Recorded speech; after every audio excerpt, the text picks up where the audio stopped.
Olá pessoal, tudo bem com vocês? Então hoje vamos estar abordando aí o tema parada cardiorrespiratória e reanimação cardiopulmonar. Qual a conduta do técnico de enfermagem frente a essas situações dentro de uma unidade ou até mesmo, no momento que vocês possam estar vivenciando isso no meio da rua, próximo da casa de alguém, com algum vizinho, para que vocês possam, saber quais condutas vocês devem tomar.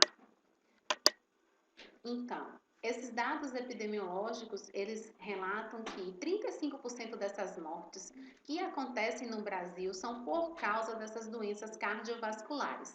Então, resultando num índice muito grande de óbitos, tá? Que são equivalentes a 300 mil óbitos no ano.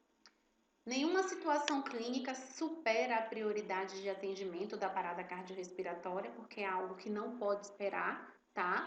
Em que, nesse momento, é de extrema importância que nós tenhamos atitudes rápidas, tá? A partir daí, para que eu possa estar adotando medidas de intervenções para realmente esse paciente ter um atendimento de uma forma muito eficaz.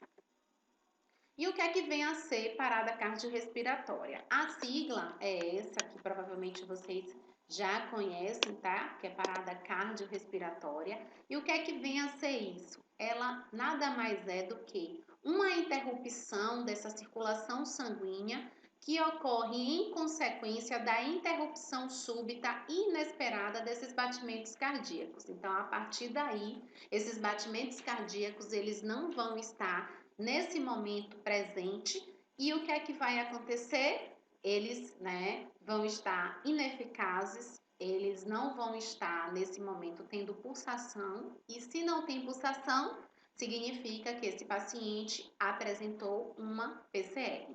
Então, a partir daí, tá, vocês terão que estar observando alguns sintomas, algumas manifestações nesse paciente. Primeira coisa, nível de consciência, tá? Que deve ser avaliado entre esse período de 10 a 15 segundos, porque nesse momento não existe circulação sanguínea cerebral. Então, se não existe circulação, por consequência, não tem pulsação. Caso não haja retorno dessa circulação espontânea, tá? Após você avaliar esse paciente, é necessário iniciar essa ressuscitação cardiopulmonar o mais rápido possível. Quanto mais tempo demora para vocês iniciarem as manobras, mais tempo, esse paciente vai ter menos chances de voltar, de sobreviver, tá? E vale ressaltar que também, se esse cérebro fica sem receber oxigenação durante esse período de 3 a 10 minutos, corre o risco dele ter várias sequelas, tá? Pela questão da ausência de sangue oxigenado. Aqui abaixo estão algumas determinações imediatas da parada cardiorrespiratória, que seria o quê? Checar nível de consciência, ausência, Ausência de respiração, ausência de pulsação do carotídeo, apresentação de cianose nas extremidades e em face e a dilatação dessa pupila em 45 segundos.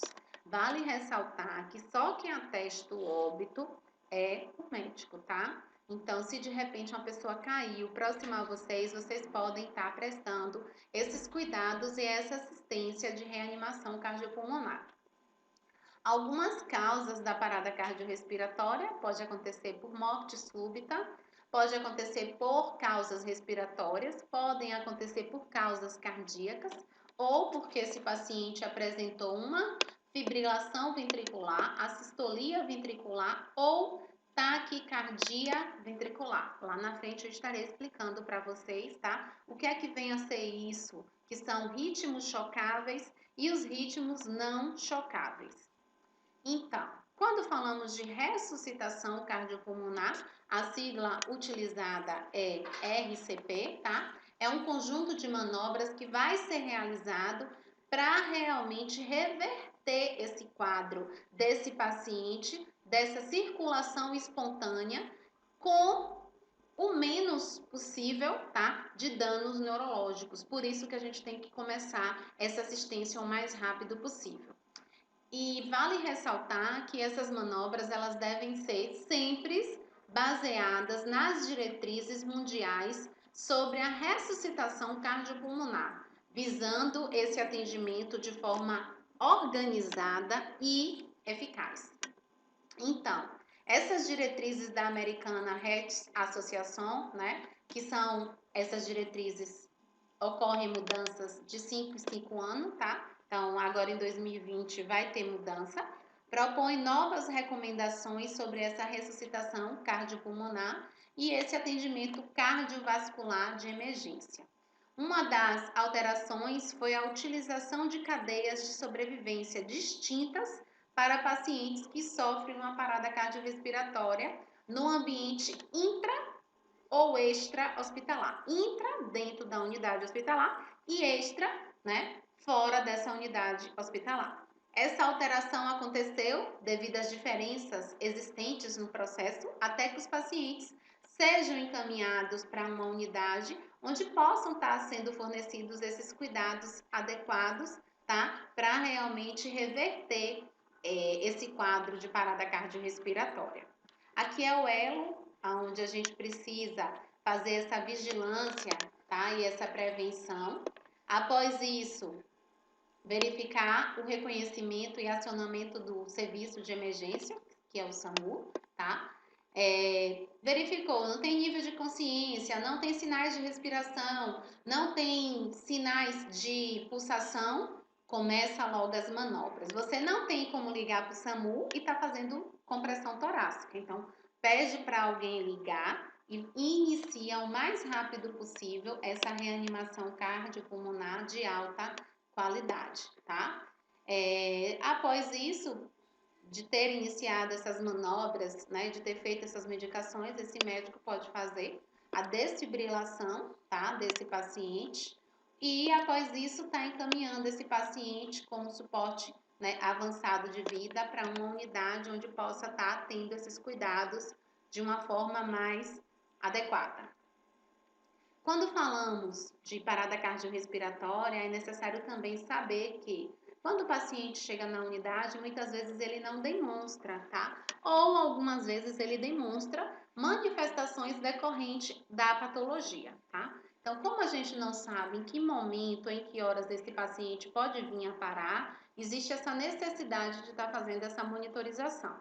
Aqui, tá? É uma forma de também monitorizar esse paciente, onde a gente vai contar aqui as costelas, tá? Então, como a gente já sabe, aqui em cima temos a clavícula, primeira, segunda, terceira, quarto espaço intercostal, tá? Vai se posicionar o V1 e o V2, certo?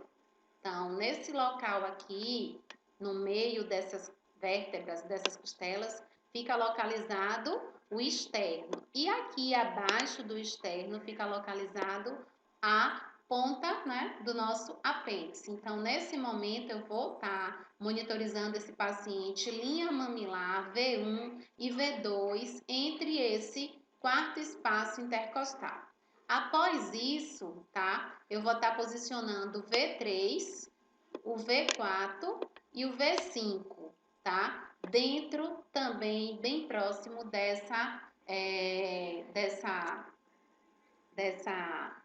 desse espaço intercostal, que seria o quarto. Após isso, eu estarei colocando o meu eletrodo, né? V6, que vai ficar nessa posição aqui, tá? Mais ou menos aqui, que vai estar localizado bem próximo à linha axilar média, tá? Então, nesse local aí, nós vamos estar posicionando esse eletrodo.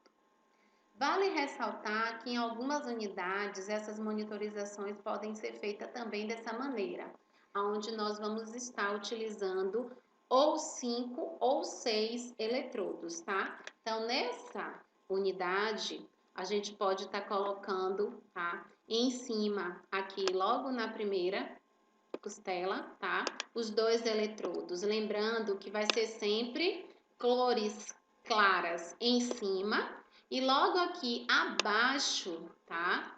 Dessa última vértebra do nosso último espaço intercostal, nessa parte aqui mesmo, de um lado e do outro, os outros dois eletrodos, que são cores escuras, tá? Então, em cima, vermelho e amarelo, e embaixo, verde e preto. Lembra? Flamengo e Brasil, tá? E logo após, a gente pode estar colocando um eletrodo aqui próximo ao quarto espaço intercostal, o outro eletrodo ao lado, tá? Desse espaço intercostal, e posso estar colocando um eletrodo aqui próximo ao sexto, né, espaço intercostal, tá? Próximo da linha axilar. Então, também posso estar fazendo essa monitorização dessa maneira. Vale ressaltar que é necessário realizar a asepsia desse local com álcool a 70 para estar posicionando esses eletrodos de forma adequada. Nesse suporte básico de vida, ele consiste em quê, tá? Quem pode fazer esse suporte básico de vida? Na realidade, a gente sabe que omissão de socorro é crime, né? E nós podemos responder isso a partir do momento que você passa e você observa um paciente no chão e não presta uma assistência. Prestar assistência não é chegar de junto e fazer as compressões torácicas, não. Prestar assistência é realmente ir até o paciente e ver o que você pode fazer. Se você não sabe fazer umas compressões torácicas, mas você pode pegar o telefone e ligar. Pelo menos você está prestando uma assistência a esse paciente, tá? O que é que consiste esse suporte básico de vida? Ele é definido como a primeira abordagem que vai ser feita a esse paciente vítima de PCR, tá? Que é a questão da desobstrução dessas vias aéreas superiores, tendo cuidado e preservando sempre, tá? A região cervical para que não venha a apresentar outros tipos de sequelas, tá? E a ventilação e a circulação artificial, que isso vai ser feito através das compressões torácicas e através, né, do ambu, que nós vamos estar ventilando esse paciente. O profissional de saúde deve reconhecer uma parada cardiorrespiratória em que momento? No momento que eu pergunto a esse paciente, ele não me responde, tá? No momento onde eu vou estar avaliando o pulso e a respiração e não tem sinais. E também no momento onde não existe responsividade. Então, vocês podem observar muitas vezes que tem pacientes que antes de apresentam uma respiração como se estivesse gaspeando. Então, a gente observa que a respiração ela já vai estar bem lenta, tá? Se o normal da respiração é de 12 a 20, ele vai estar respirando, vamos dizer, 5, 6, e vai estar com essa dificuldade muito intensa. Então, qualquer hora, ele pode vir a parar. Então, é necessário a gente chamar a equipe médica, estando na unidade hospitalar o mais rápido possível, posicionar esse carrinho de emergência e também dentro desse carrinho, lá em cima, vai ter o desfibrilador, que hoje muito utilizado, que é o DEA, né? Que é o desfibrilador externo automático. Geralmente, todas as unidades têm um protocolo de atendimento, tá? Então, a partir daí, vocês vão estar seguindo esse protocolo de atendimento da unidade. Após os comandos iniciar, vai ser necessário seguirmos uma sequência. Antigamente era A, B, C, D e E, tá? Então, se trocou, né, essas letras e agora as letras utilizadas é C, A, B e D, que chamamos de cabide. No suporte básico de vida, nós vamos verificar o CAB, que é compressão torácica de alta qualidade. Abrir vias aéreas. Então, vamos dizer que esse paciente esteja posicionado dessa maneira, vocês vão abrir vias aéreas. Vale ressaltar, se esse paciente é vítima de algum tipo de trauma, eu não posso abrir vias aéreas dessa maneira. Eu tenho que imobilizar essa via aérea com colar cervical e ficar segurando o tempo todo. E B, né, provocar e garantir uma via aérea, né, uma boa ventilação avançada. Então, aqui são alguns sinais a serem investigados no momento onde a gente se constata a parada cardiorrespiratória, que eu já até falei. Nível de consciência, ausência de movimentos respiratórios, você não vai ver a expansibilidade desse tórax e a ausência de sinais de circulação, que é o pulso carotídeo. No momento que a gente avalia o nível de consciência, a gente vai chamar o paciente pelo nome, se nós, nesse momento, sabemos e temos como, descobrir o nome desse paciente. Se não, senhor ou senhora, tá? A senhora está bem, tenta chamar. Se não responde, vai lá verificar se tem movimentos respiratórios. Se não tem movimentos respiratórios, checa pulso. Se não tem pulso, inicia o mais rápido possível as compressões torácicas. Então, nesse momento, a gente vai estar detectando, tá vendo que aqui, a região cervical está hiperestendida, tá? Abriu vias aéreas. Então, esse paciente não é um paciente que sofreu nenhum tipo de trauma, tá? Após isso, já falei, a questão de verificação do pulso carotídeo e pedir para alguém entrar em contato com o SAMU para que ele possa estar vindo dar esse suporte, avançado de forma adequada. Vale ressaltar que essas compressões torácicas, tá? Elas vão iniciar de 100 a 120 compressões em 1 minuto e vocês vão estar realizando a cada 30 compressões, 2 ventilações. Então, 30 compressões, 2 ventilações. Se vocês estão no meio da rua e não tem ambu, não tem saco, que é utilizado na RCP para ventilação, vocês somente fazem as compressões torácicas. Quando é que vocês vão parar? Depois de realizar os 5 ciclos e vocês checar pulso, checar responsividade, checar respiração. Não voltou, continua. Vocês só podem parar quando a equipe do SAMU chegar. As vias aéreas, nesse momento, tá mostrando aqui, tá? Hiperestendendo. Lembrando que esse paciente não pode ter sido vítima de nenhum tipo de trauma, porque vai provocar uma trauma na região cervical. Lembra que aqui tem C1, C2, C3, T4, e são responsáveis, tá? Por toda a nossa movimentação do corpo. Lesionando elas, vocês podem deixar o paciente tetraplégico, tá? E também é necessário, no momento que você abre vias aéreas, verificar se esse paciente está utilizando prótese ou se tem algo obstruindo, tá? Algum corpo estranho, presença de material que esteja obstruindo essa passagem de ar. Aqui mostrando para vocês o ambu, porém isso aqui a gente só tem dentro da unidade hospitalar ou das ambulâncias, tá? Para estar fornecendo as 2 ventilações. E nesse momento vocês podem observar que a mão dela está em forma de C e a outra mão que vai se posicionar no meio do ambu tem que estar fazendo mais ou menos, tá? Um E. Nessa posição aqui não dá para ver direito, mas ela vai segurar o ambu dessa maneira, tá? Como se fosse um C e vai ventilar para esse paciente as 2 ventilações, tá? De uma forma adequada. Então, como vocês podem observar, região cervical hiperestendida, tá? E esse ar está entrando pelo nariz e pela boca. Nesse momento, para quem não conhece, isso aqui é um torpedo de oxigênio, tá? Aqui é um umidificador, aqui é o relógio que marca a quantidade de oxigênio que tem dentro desse cilindro. Aqui é a válvula de abrir e fechar. Aqui é o fluxômetro, tá? E aqui é um extensor.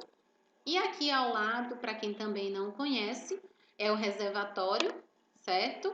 O extensor, a máscara e aqui é o ambu. Esse ambu nós temos no modelo adulto, pediátrico e neo, que também é utilizado nas unidades. Então, o fornecimento desse oxigênio, ele vai estar passando para esse paciente 100% de oxigênio, tá? Com essa máscara reservatória aí, conectado à fonte de oxigênio. Então, tá vendo esse extensor aqui? Vai ser conectado, tá? A esse umidificador que tem disponível lá, na unidade.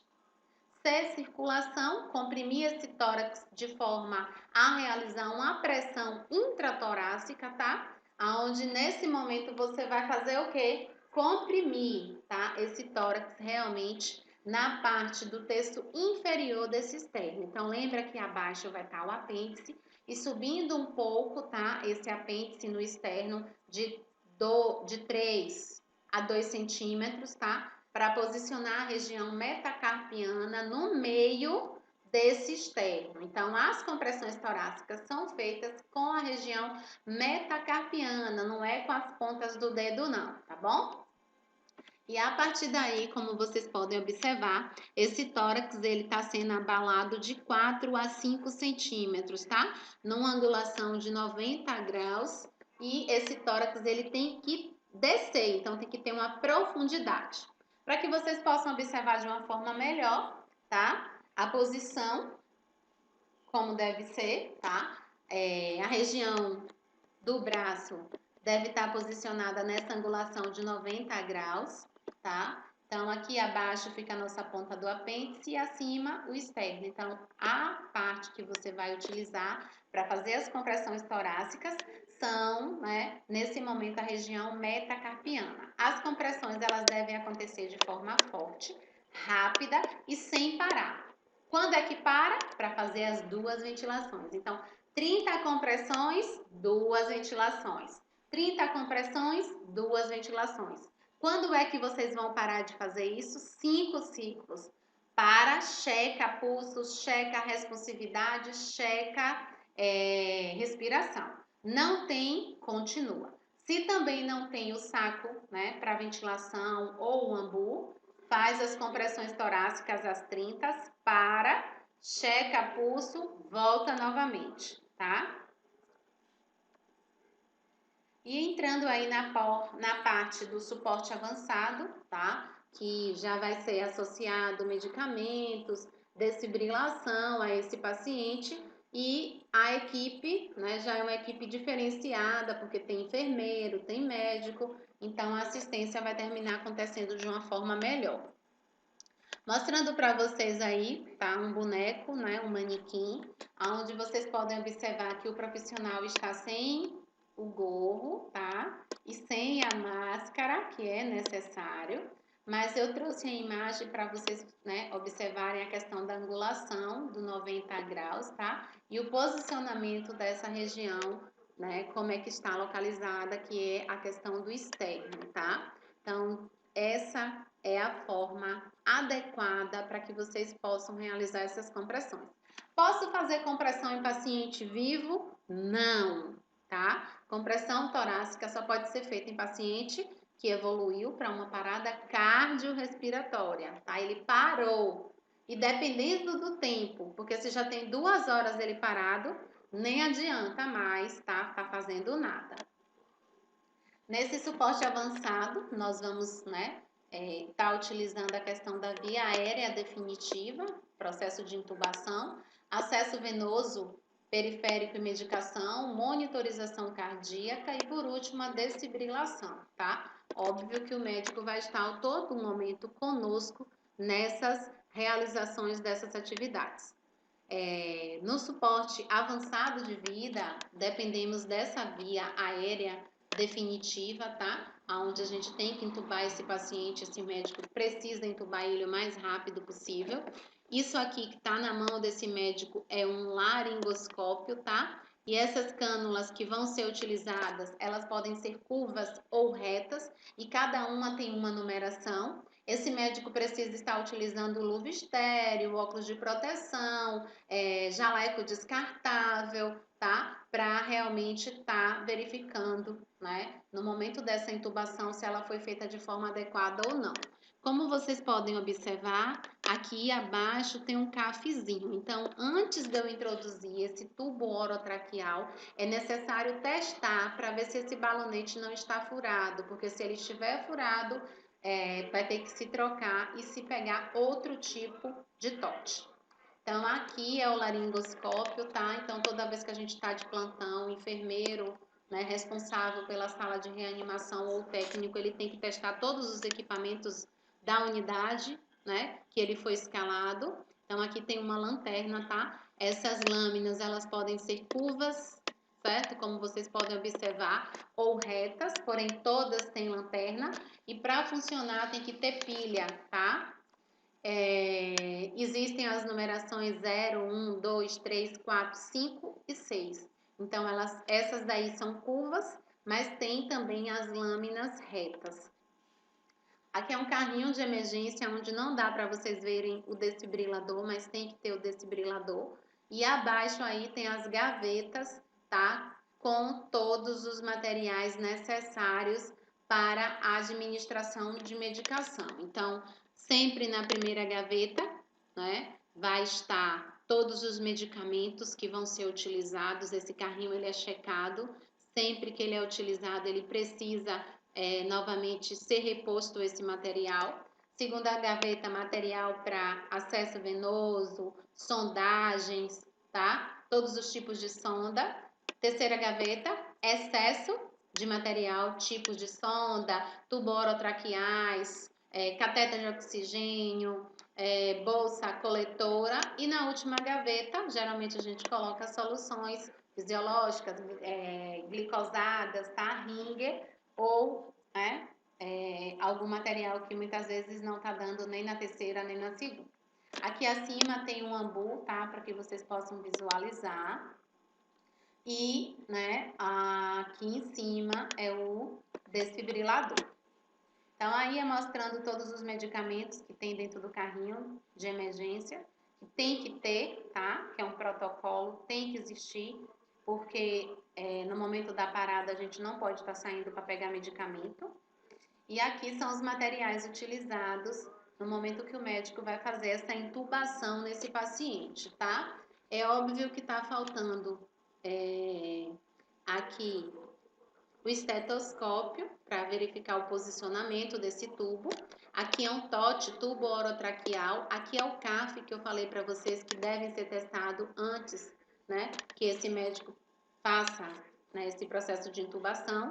A luva estéreo, óculos de proteção, a seringa de 20 para testar o CAF, o laringoscópio com as cânulas, tá? Curvas, e a lidocaína, se ele achar que é necessário utilizar. E não esquecendo desse fio guia.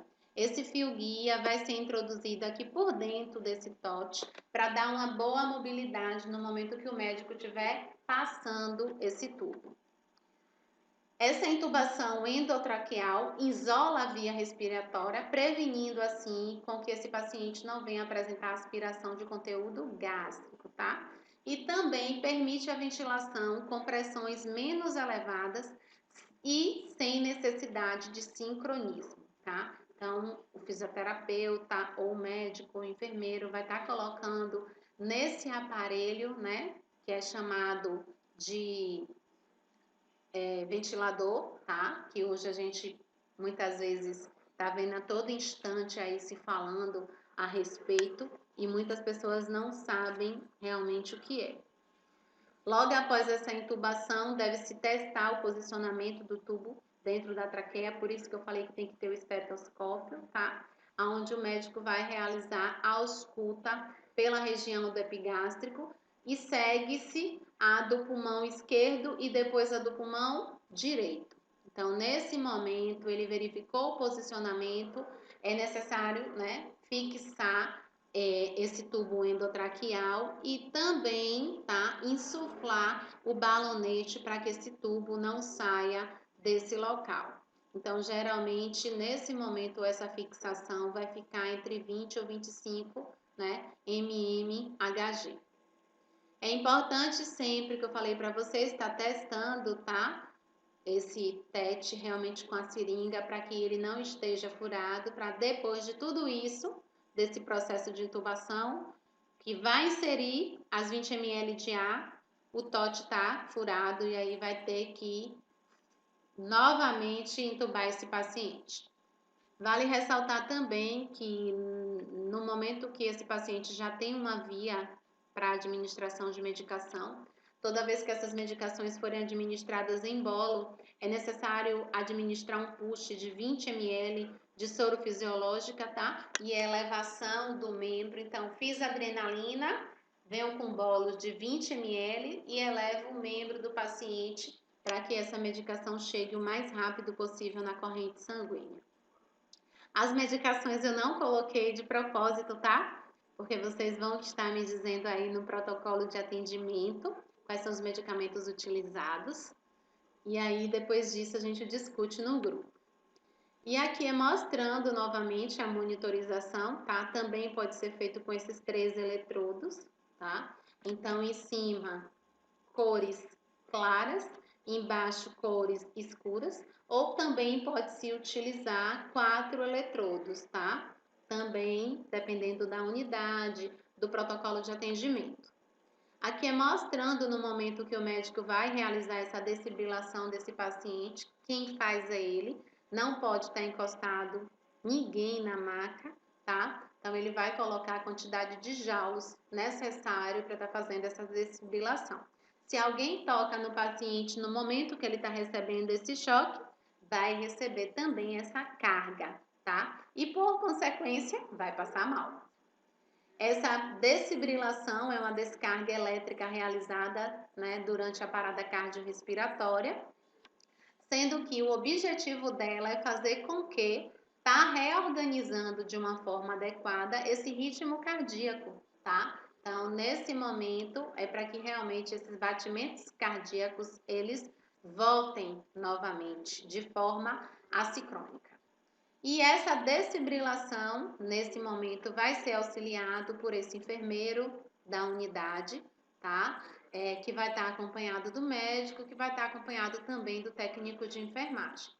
Vale ressaltar que esse médico, ele precisa ter conhecimento, tá? Para estar manuseando esse desfibrilador. E existem aparelhos monofásicos, que ofertam 360 joules, e existem aparelhos bifásicos que ofertam 200 joules. Então, nesse momento, o médico vai dizer qual é a carga que ele quer e vai colocar lá no desfibrilador e vai falar, se afasta, e a gente se afasta e ele choca o paciente.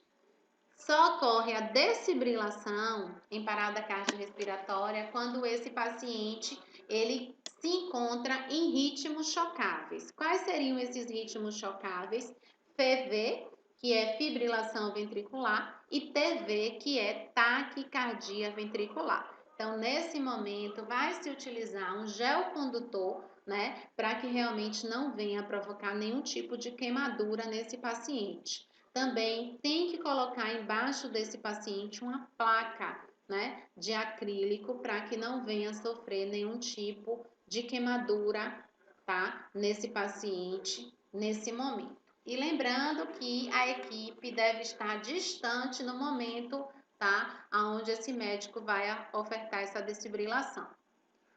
Nesse momento, é importante ressaltar que nós devemos ter alguns critérios e cuidados, porque na RCP, tá? Pode acontecer complicações. Quais seriam essas complicações? Primeiro, na questão da abertura das vias aéreas, pode provocar um traumatismo da região cervical, que eu já abordei para vocês.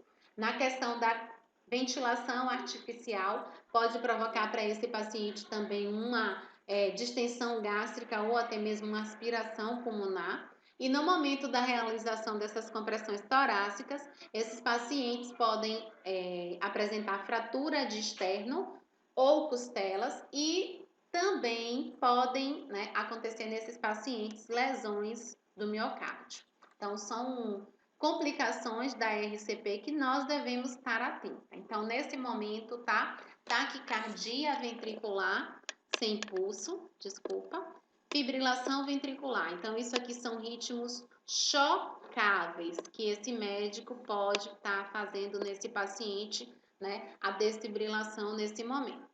E aqui são os ritmos aonde não vai acontecer a desfibrilação, que é na AESP, que é atividade elétrica sem pulso, ou na assistolia, aonde esse paciente, né, vai acontecer a cessação dessas atividades elétricas do ventrículo, tá? Então, nesse momento não tem batimento nenhum, não tem pulsação.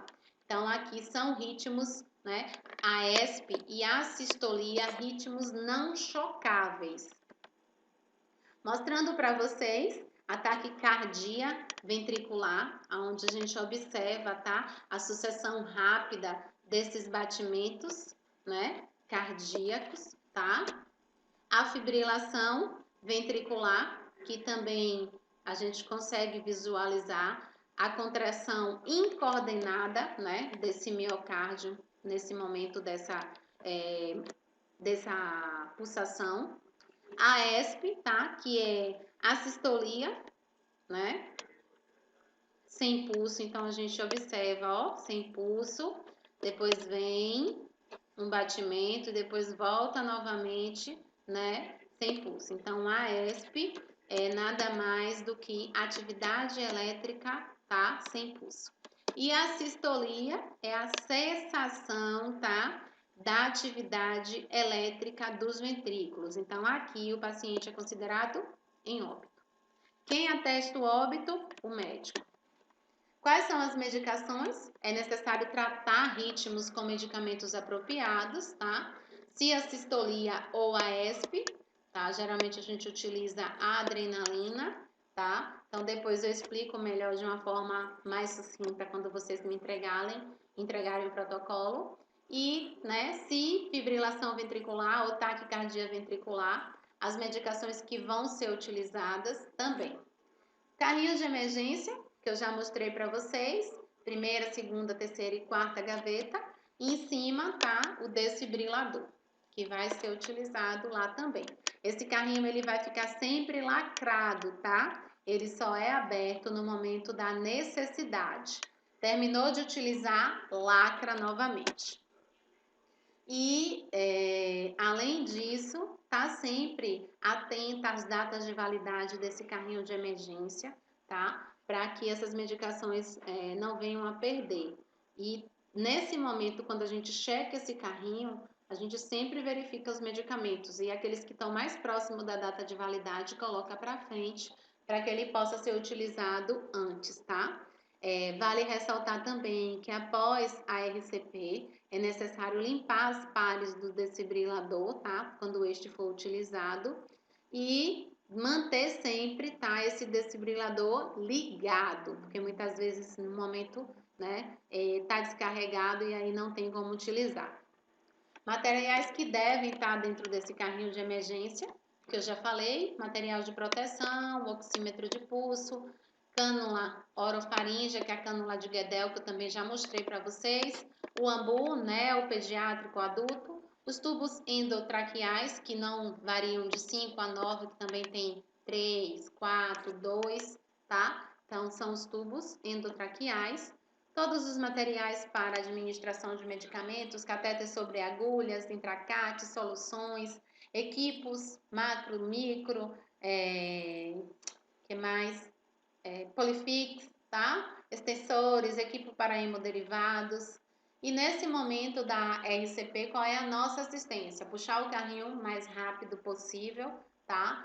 Manter as vias aéreas pérvias. Se esse paciente está sem acesso pulsional, um acesso calibroso, tá? Para que realmente esse acesso seja seguro. E fornecer material solicitado pela equipe de reanimação. Então, dentro dessa sala, no máximo 5 pessoas para estar prestando essa assistência a esse paciente. Então, manter a oxigenação, verificar sinais vitais, observar sinais de cianose, tá? Realizar balanço hídrico, observar sinais de agitação, se tem necessidade, aspirar esse paciente, administrar medicamentos conforme prescrição médica e tá sempre observando o funcionamento desses equipamentos, né? Como eu falei, quando o técnico de enfermagem ele é escalado, no momento que ele chega, ele tem que testar todos os equipamentos da sala de reanimação ou do setor que ele está escalado.